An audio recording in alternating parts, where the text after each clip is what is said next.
incorporated Hey, Monica, separate entities as another example of the type. you'll see an email from me. Ignore that. I was on the wrong link. So we have multiple forms of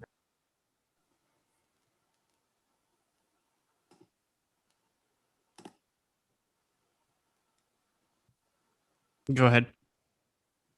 We're ready? Yes. Okay. We're going to go ahead and call the meeting to order then at 7:09. This is the Finance Committee meeting, February 16th, 2021. Can we get a roll call, please? Yes. Kiana Tribune, Present. Pamela Fitzgerald, Present. Robert Lawson. I think Mr. Lawson is running late. Is that correct? Not sure. Rosemary. Not sure.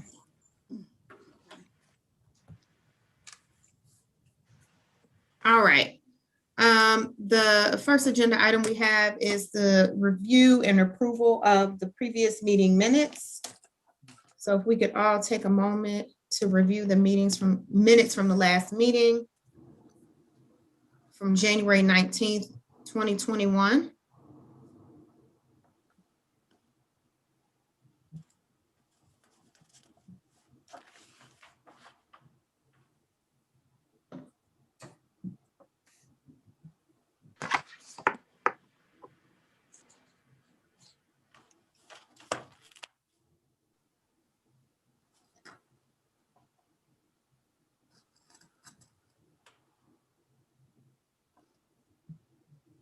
Are there any corrections that need to be made to the minutes from last month?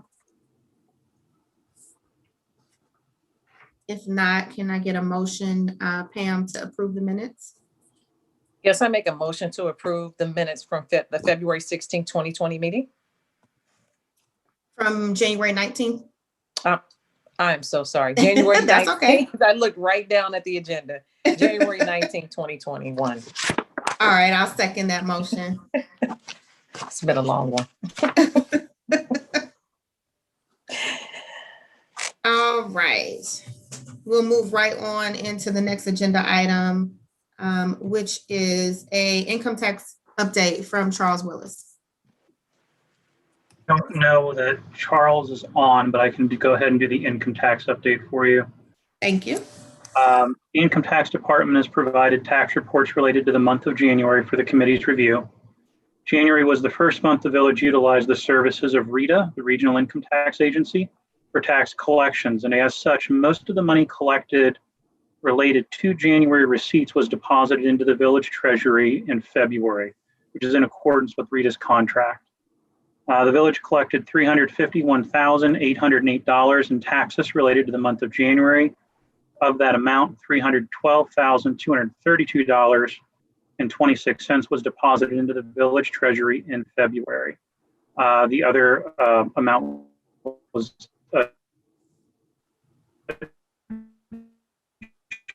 January receipts. Distributions of village taxes are documented in the table below that you'll have. The general fund received $280,000 fund received $45,188.00. The debt service fund received $16,519.68, and the capital projects fund received $9,177.60.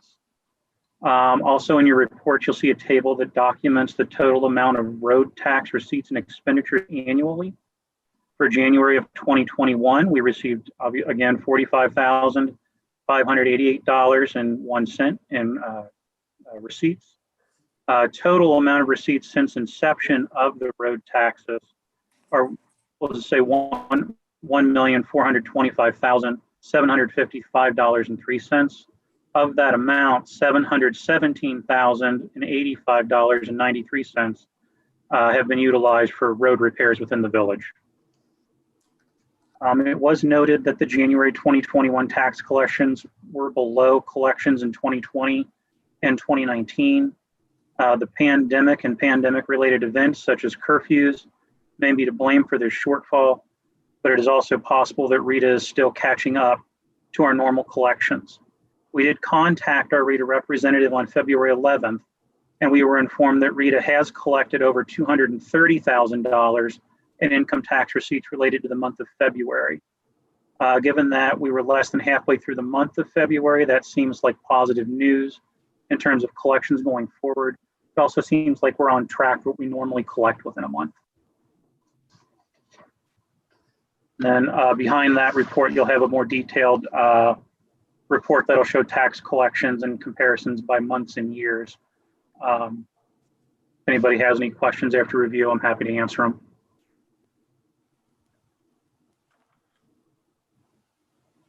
Are there any questions for Tim?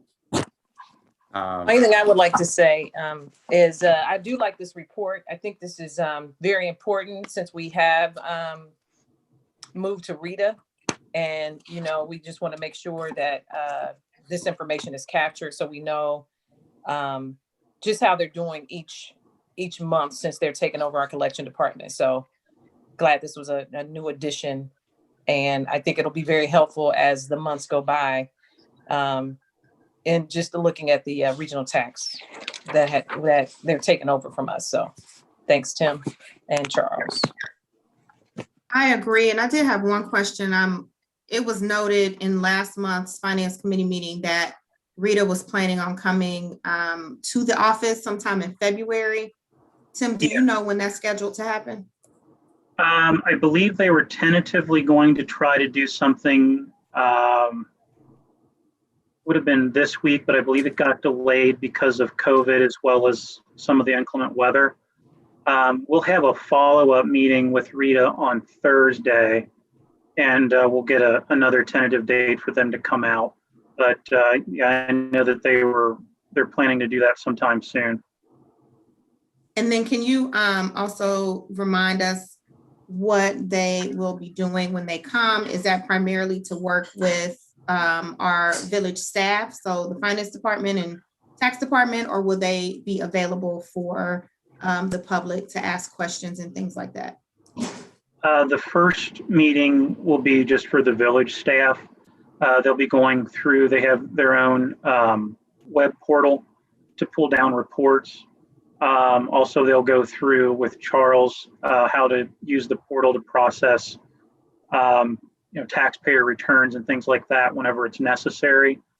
I will follow up with them. I know they do come out to the village during, I believe they do come out to the village during tax season for the first year. And then I also know that they kind of set up their own little shop, and I want to say it's Mount Healthy School District during tax season as well. And anybody that wants to come out that needs help with their taxes is welcome to come. But I will go ahead and talk to the representative about that on Thursday and make sure, I don't think she gave me dates the last time for the Mount Healthy thing, but I'll make sure if they have dates, I'll make sure I get those, and I'll try to get a date for when they're coming out to the village and confirm that. Great, thank you. Mayor Poole, you had your hand up. Yeah, just a couple of things that I just wanted to point out as we talked about the RETA early on in kind of its infancy stage, and very optimistic in terms of what RETA could bring in terms of value to the village. So again, I see that we're under when you look at the collection year this time last year. But again, last year we didn't have the COVID piece in there. So I'm hoping that we see that trend continue to go up. Again, I'm very optimistic of what RETA can bring in terms of value to the village. And then secondly, just wanted to point out the road tax fund.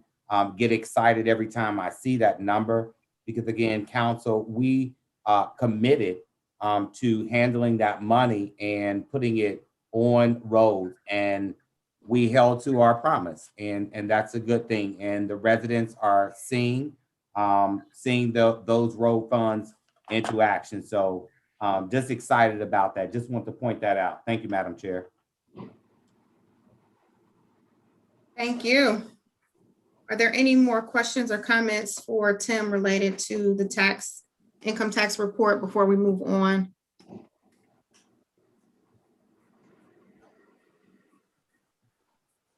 Okay, we'll keep on rolling then. Finance update, Tim. Alrighty. The Finance Department has closed out fiscal year 2020. The village financial statements have been prepared for both the Village of Woodlawn and the Village of and the Woodlawn Meadows Special Improvement District. Both draft reports were provided to council last month for review, and at the time I wrote this, I didn't have them yet, but now the finalized reports have been sent out to council as well. You should have all received those in your email. LGS offered to review those reports free of charge, so we let them do it. After their preliminary review, we made any corrections or suggestions proposed by LGS, and we sent the statements back for a second review. Once we received those statements back from LGS, made any last minute items that they noted, any last minute corrections that they noted, and again, those were sent out to council via email. We will ask that council approve those reports at the February council meeting so that we can go ahead and file them with the state of Ohio the subsequent morning. And that will, once again, that'll get us filed on time with the state of Ohio's compliance. Other reports provided within your packets, you'll have an appropriations and revenues report. As of January 31, 2020, the village collected 4% of the budgeted revenues and expended 8% of appropriations. The detailed budget versus actual reports are also been included in your digital packets for your review. The receipts and expenses report is also included in your packet. For the month of January, the village collected $161,645.72 and dispersed $489,899.20. Again, the large difference in collections versus expenditures is mostly due to the January tax collections being deposited into the village treasury in February. Also, as noted in our tax report, total January tax collections totaled $350,808. Of that amount, $312,232 were deposited into the village treasury in January. Just as a side note, we can request advances from RETA if we ever see an issue with cash flow, and we may go ahead and request an advance as long as everything goes smoothly. We'll probably request one in December, just so that the majority of December's tax collections hit the December financial statements. General fund receipts are slightly lower than total receipts for the village, where the village has collected 2% of total general fund receipts. General fund disbursements are above total village disbursements, where the village has dispersed 10% of total general fund appropriations. You also have a fund balance report in your packet for your review, as well as your bank reconciliation report. New to the bank reconciliation report this month, and I guess really this year, we have added the mayor's court bank account and account activity under the bank reconciliation. This change will allow UAN to produce financial statements at year end that will document court activity in a custodial fund, which puts us in compliance with the GASB pronouncements. Normally, when you prepare financial statements, you would simply add that on at the end. UAN doesn't have that mechanism, so we have to go ahead and put it in monthly. But on the upside, we're technically reconciled for mayor's court, so that's kind of nice. Anybody have any questions before A quick question, Tim, Sure. as it relates to RETA and the opportunity to request an advance. Is there a fee associated with them advancing any funds to us? No. Okay, No, all advances are free of any charges. great. And then Mayor Poole, did you have something, or is that your hand still from the last time you spoke? I'm just thinking. I'm good. Okay. Thank you. Your hand is still up Oh, on I'm the sorry. screen, so. That's my, oh, I'm sorry. My hand is just like still going out there. Stop the hand, stop the hand. I'm sorry. No problem. Okay, Tim. Alrighty. Also, included in your package is an overtime report. The village spent $19,325.08 in overtime for the month of January. The village, it's obviously their year-to-date total as well, since we're in the first month. And then the police and fire department accounted for 24% and 51% of overtime charges, respectively. I've also kind of a new item I've put into the packets is a salary expense report. The Finance Department believes this report will provide some additional value to the Village Council when discussing staffing, benefits, and overtime items. While the overtime report that has been presented is useful in that it documents the amount of money spent on overtime and possibly an understanding of the amount of additional hours Village employees are working, it doesn't provide a complete picture as to whether it's more or less cost effective to hire additional staff. While the Village doesn't want to overwork anybody, it also doesn't want to spend more money than necessary on staffing. Sometimes it's simply mutually beneficial to pay overtime would cost the Village additional money in pension expense, health benefits, and employer.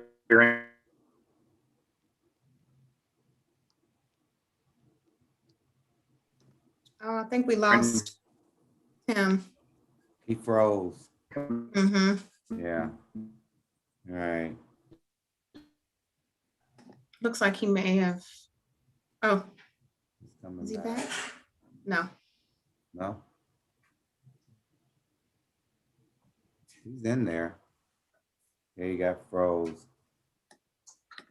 You got froze. Yeah, Are he you- may be are you trying there? to Can you hear me? We can hear you now.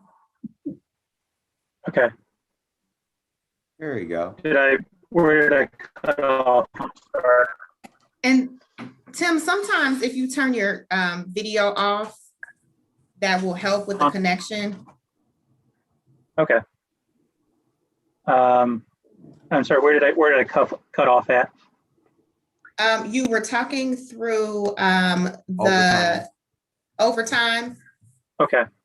All right. Salary expense, actually. Salary expense. Okay. So again, the salary report is in your packets. I think it'll be a valuable report, council, moving forward when we start to make different decisions regarding staffing.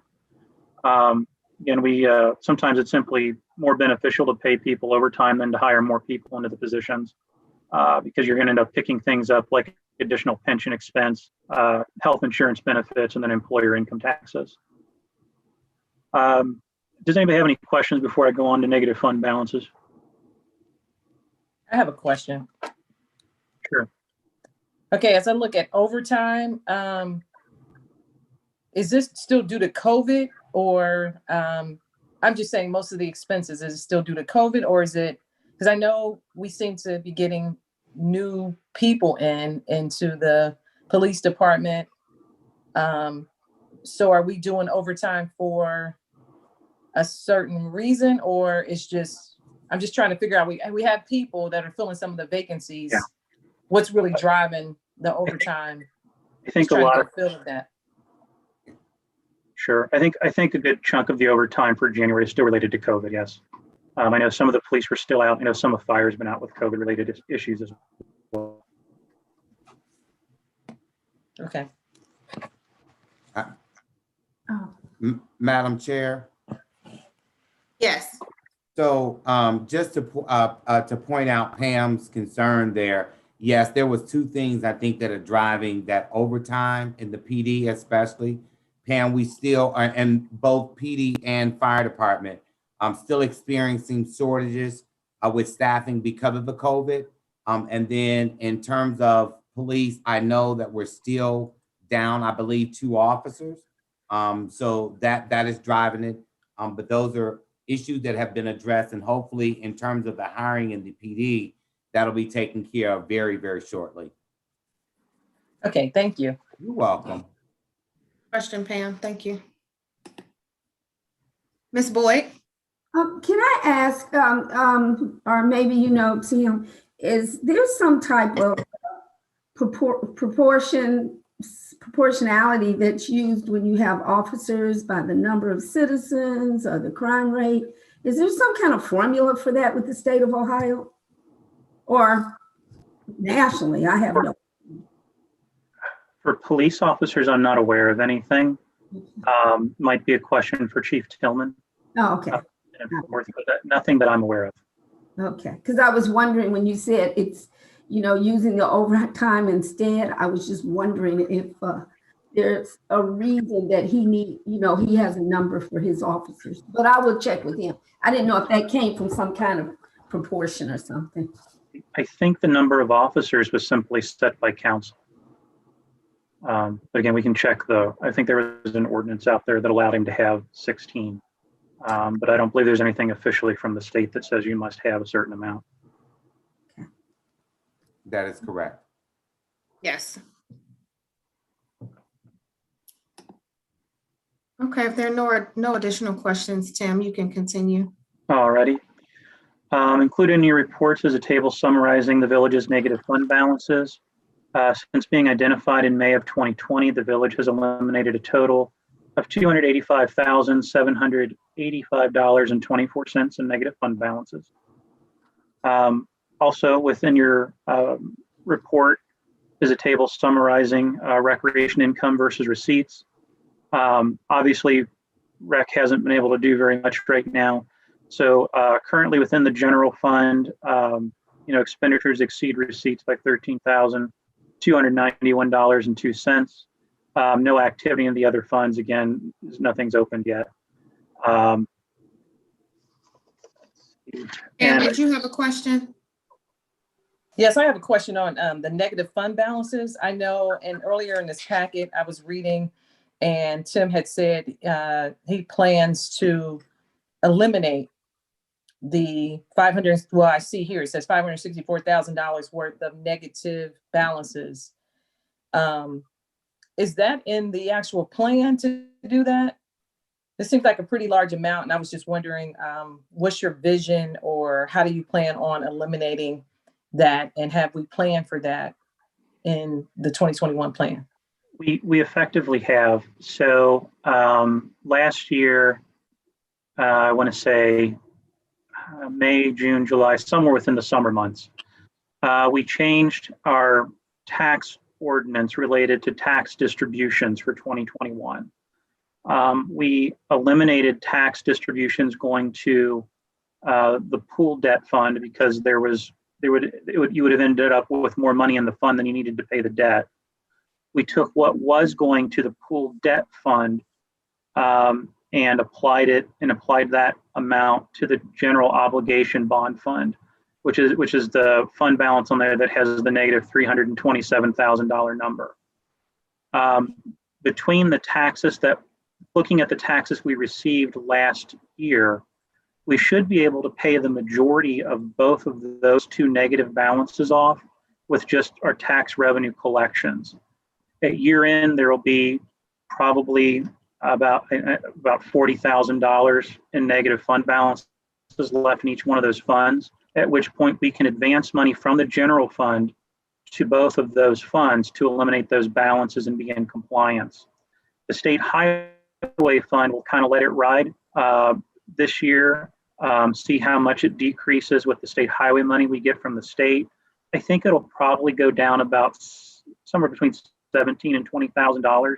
And then at year end, we'll make a transfer from the general fund to that state highway fund to eliminate the balance. But yes, all of those should be eliminated by year end. So I assume you just try to make adjustments if our tax dollars don't come in as planned, you would just make the necessary adjustments for that. We would. I mean, because you don't know, it's all, Right. We can only base it on what we've received in prior years. Right. Okay, thanks. Tim, I have one question before we move on to the next thing related to the recreation income versus receipts. So the expenditures, I'm going to assume that is related to staff salaries. Mostly salaries, yes. Okay. Thank you. And moving on, the only thing I have left on. I have one more question. Sure. I'm sorry. Because I had this written down when I was reviewing this. The recreation expenditure, is that salaries? Is that what you just asked, Kiana? It's yes, that's what I asked. We were thinking the same thing. I think I was writing. Okay. Yeah, it's mostly salaries. There are also some other small items mixed in there as well, but the majority is salaries. Okay, thanks. And then moving on, I do have some draft legislation in your packets. I have an ordinance amending appropriations. The purpose of the ordinance is to increase appropriations related to the firefighters COVID-19 supplemental grant. I believe it was noted at the Committee of the Whole that we received additional funding from FEMA for that grant, as well as to increase appropriations by $5,000 to the tree board fund because council moved to transfer an additional $5,000 to the fund, so we need to be able to spend it. There's an ordinance to transfer $607.33 from the general fund to the firefighters COVID-19 supplemental fund. That is match money required for the grant by FEMA. And then finally, an ordinance to advance $12,146.67 again to the firefighters COVID-19 supplemental fund. And again, that advance is so they can go ahead and spend the grant amount. Then we simply request reimbursements from FEMA, and it comes right back to the village treasury. And does anybody have any questions about the legislation at all? No, but if I could just take, Madam Chair, if I could just I'm just looking at these ordinances and I'm hearing the word COVID, and I just hope that all of us have just really sat down and just took the opportunity to look. I know that COVID brought some negative strain for everybody last year, but in terms of what we're doing here, the business of the village, some positive things came out of the COVID, and some of the things that we were able to get for our first responders out there, not for certain if that would have happened without COVID. So I always kind of just like to point out some positive that really came, that helped us here in the village through the course of this pandemic. Always good to point that out. Great, thank you, Mayor Poole. After that, I just have a couple of reminders just for my own, for me as well as the committee, so I don't forget. Permanent appropriations will be completed for council approval at the March meeting. So I've pretty much got all of those drafted. I want to send them out to the department heads and the manager and let them look over it, but we'll go ahead and get the appropriations, the permanent appropriations ordinance together for village passage at the March meeting. At some point, I'd like to sit down with the village manager and review fire and EMS staffing and anything that we determine, I'm sure will be given to council. Also, just as a quick reminder, we want to make sure that we always think about, we need to review our fire levy no later than January of 2023. I'll also work on providing information related to the purchase of a new public works dump truck towards the spring of 2021. And also in the spring of 2021, we'll get some information together for a bond refunding. And when I say refunding, think refinancing on the Woodlawn Community Center. And we discussed that, I think towards the end of last year. And I think there are going to be some opportunities to save about at least around $400,000 over the life of that loan. So we want to make sure we take advantage of that. I did have handwritten on my items. I know the CIC meeting is coming up. Anybody that's on the call that's on the CIC board, their financial statements need to be turned into the state of Ohio by April 30th of this year. So you may just want to speak to the treasurer about that. Otherwise, By April 30th? April 30th, yes, end of April. April 30th. Thank you for that And reminder. Just real quick, Madam Chair, and Tim, is that for what period does that cover? January 1st, 2020 through December 31st, 2020. So the year 2020? Yes, sir. And then also, Tim, thank you for these reminders.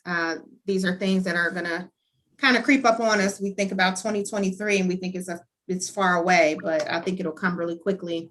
But specific to the bond refunding on the Woodlawn Community Center, just another reminder that Tim did share very detailed information with us toward the end of last year about that. So as we look ahead and getting that on the calendar for a future meeting, make sure that we have access to that. We can look at that ahead of time before we come into the meeting to discuss, so that everybody kind of has an understanding of what's being proposed. Yeah. So that will shorten the amount of time we have to go over and summarize all of that information. And we'll make sure to update that as well. What we proposed last year, what we proposed last year was related to interest rates last year. Actually, I think if everything keeps going the way it is, we might be in a better place. I think they've all gone down again. Oh, that's good. But we'll make sure that we have the accurate rates so council can make an informed decision as to how they wish to proceed. Great. All right, is there any new business related to finance? I have a quick question, Madam Chair, Yes. in regards to, and this is to Tim. I have two questions. First one, and I noticed in these, on the cleared payments, that there was 2 checks written to the Village of Woodlawn, which is us. So I was just trying to understand that. Those are electronic payments, or they're basically electronic checks. And the reason we have to do that is to record activity related to the mayor's court. Okay. I was just wondering, I saw that written to ourselves. And then the other one was with Strauss and Troy. I know before it was mentioned that I know we had a couple large payments. Is this $12,046.75? Is that the last payment to the litigation stuff, or? I believe it was, but I can double check it. Okay, it was written in January, so I was just curious because I know it said we shouldn't have any really large payments. So when I saw that, I was just wondering if it was related. And if it's a January check, it probably was. They still would have been billing out for the time because that was going up through December. Okay, thank you. I will follow up with that as well with you, Tim. I believe it is, but I'm not certain. Something is telling me that something may trickle back down. But that did, with that with that piece of litigation kind of behind us, we should see those numbers going down in that line item. The good thing is that I think that through this litigation, we got something positive out of it. So we're waiting for that to take place as well. But I will check that for you, Tim and I, just to make sure for you. Okay, Pam? Okay, thanks. Okay. Thank you. You're on new business? Before I take my hand down? Yes. This is it. This is it. Okay, I got a question, I guess to Tim and the body. I know we've talked about fire hydrants before in some of the safety meetings. And I was wondering if there's anything we can budget it and do to go ahead and make sure. I know we budgeted, well, I think it was it 15,000 or something around that amount. But I know we still have not that many to fix compared to the total number, but there are some. Can we budget money for that to make sure that our hydrants are fixed if they run short of the money that was allocated to fixing those hydrants? So the amount that was budgeted for the fire hydrants last year was 10,000. I know that we haven't spent all of that 10,000 yet. I believe Hamilton County is fixing the hydrants. So they're still in the process of doing that. But in answer to your more generalized question, yes, additional funds will be budgeted for the fire hydrants. We've established the fire hydrant fund, there we go, this year. And that will receive probably another $6,000 or so before the end of the year. So we'll have that. And then moving forward, that fund should clear about $9,500 a year for the purpose of repair and maintenance on the fire hydrants. Okay, great. I know we had that set up going forward, but just to make sure, hoping that those hydrants, all the hydrants can be fixed. Yeah. Yeah, I totally agree, but just want to point out that when that kind of was brought to our attention about the number of hydrants that was out was kind of alarming to us. But since then, and it hasn't really been that long ago, it seemed like we we discussed it. I believe we are down to less than 10 hydrants out.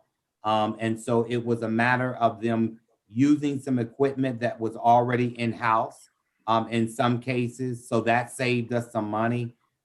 So I think they're on a really good trend in terms of completing all of them, because I want to say that we heard a number greater than 20.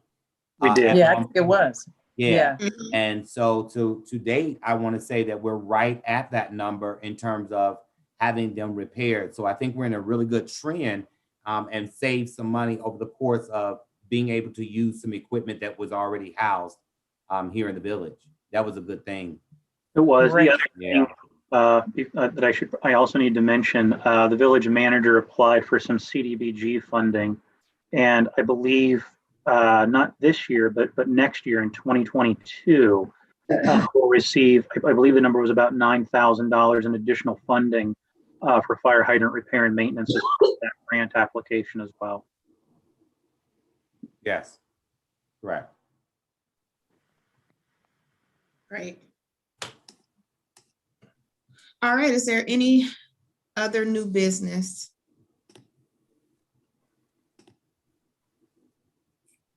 Okay, sounds like there is not. So we're gonna go ahead and I'll make a motion to adjourn the meeting. I second the motion.